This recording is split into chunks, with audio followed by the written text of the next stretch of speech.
रतिया देखाली हो सपनमा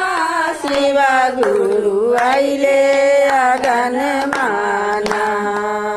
गंगा जल लाएगा जमुना जल लाएगा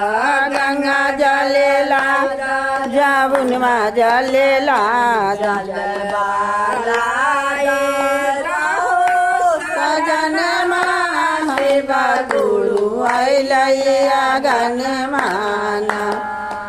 जलवाला हो सजनमा शिव गुरु अहिले अगन माना रतिया देखाली हो सपनमा शिव गुरु अहिले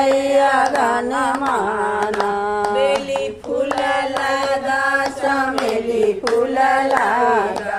बेली फूल लगा चमेली फूल लगा हो सजनमा शिव गुरु अहिले अगन माना बेलपतिया लाएगा हो सजनमा शिव गुरु अहिले अगन माना रतिया देखाली हो सपनमा शिव गुरु अहिले अगन माना रतिया देखाली हो सपनमा